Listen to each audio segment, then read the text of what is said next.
Ration సమస్యకి పరిష్కారం తినే బియ్యం ఇవ్వటం. తెలంగాణలో సన్న బియ్యం ఇస్తున్నారు. 100కి 90% వాడుతున్నారు పబ్లిక్. ఒక 10% మాత్రం ఇదివరకు దుడ్డు బియ్యం అలవాటు ఉన్నటువంటి వాళ్ళు మాత్రం అవి అమ్ముకుంటున్నారు. మంచి రేట్ వస్తుంది కూడా. అదే ఆంధ్రాలో వచ్చేటప్పటికి ఆ సన్న బియ్యం ఇవ్వట్లా. దానివలన దుడ్డు బియ్యం ఇచ్చేటప్పటికి ఇవి ఇక్కడ తినేది తక్కువ. కాబట్టి 100కి 90% మంది ఇక్కడ అమ్ముకుంటారు.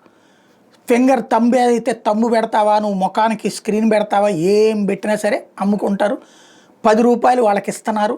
ఈ కొనుక్కుని ఇతర రాష్ట్రాలకు వెళ్తుంటే ఆ మధ్యన ఏదైతే పవన్ కళ్యాణ్ గారు సీజ్ ద షిప్ లాంటి హడావిడి చేస్తారు. అయిపోయింది ఇంకా రాష్ట్రంలో అన్నారు. తింటమ్మా ఇప్పుడు అందరూ జనాలు తినేస్తున్నారా? ఆ బియ్యాన్ని రేషన్ కొనేస్తున్నారు, తినేస్తున్నారా? లేదా అర్జెంటుగా ఏమైనా సన్నబియ్యం ఇచ్చారా? ఇవ్వలేదు. కాబట్టి మళ్ళీ స్మగ్లింగ్ జరిగిపోతానే ఉంటుంది. అది రేషన్ వాహనాల మీదకు దోస్తారు. ఇప్పుడు రేషన్ షాపుల దగ్గరైనా అదే జరుగుతుంది. ఇప్పుడు అదే విషయాన్ని ఈనాడు సిటీ ఎడిషన్లో రాస్తారు పత్రికలు. అది స్పెషాలిటీ. ఇక్కడ గుంటూరు వయా కాకినాడ అంటూ గుంటూరు జిల్లాలో రేషన్ మాఫియా రెచ్చిపోతుంది. చౌక దుకాణాల ద్వారా కార్డుదారులకు అందించాల్సిన బియ్యానికి బదులుగా సొమ్ము చెల్లించి సరుకు పక్కదారి పట్టిస్తున్న నియోజకవర్గాల వారికి ఏర్పడిన రేషన్ మాఫియా జిల్లాలో సేకరించిన బియ్యాన్ని కాకినాడకి తరలించి సొమ్ము చేసుకుంటుంది. ఇందులో కొందరు డీలర్లు, మిల్లర్లు రేషన్ మాఫియా క్రియాశీలకంగా వ్యవహరిస్తుండగా కొందరు ప్రజాప్రతినిధులు నెలవారీగా ముడుపులు తీసుకుంటూ వాళ్ళకి ఇతోధికంగా సహకారం అందిస్తున్నారు.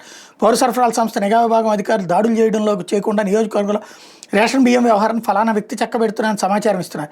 నియోజకవర్గంలో సదరు వ్యక్తి మనుషులు కాకుండా ఇతరులు ఎవరైనా వ్యాపారం చేస్తే వాళ్ళపై దాడులు చేస్తున్నారు. ఇది కొందరికి వృత్తిగా ఉండడంతో రేషన్ బియ్యం పంపిణీ ప్రారంభమైన వెంటనే వాళ్ళు రంగంలోకి దిగి 15వ తేదీకల్లా ప్రక్రియ పూర్తయ్యేలా చూసుకుంటున్నారు. వైసీపీ హయాం నుంచి జిల్లాల రేషన్ బియ్యం వ్యాపారంలో కీలక చక్కెర తిప్పిన వ్యక్తులే ఇప్పుడు కూడా కొందరు కొనసాగుతున్నారు. మళ్ళీ అక్కడ రాయాలి వైసీపీ. ఇప్పుడు ప్రజాప్రతినిధులు ఎవరున్నారు? టీడీపీ వాళ్ళు. జరిగేది అది.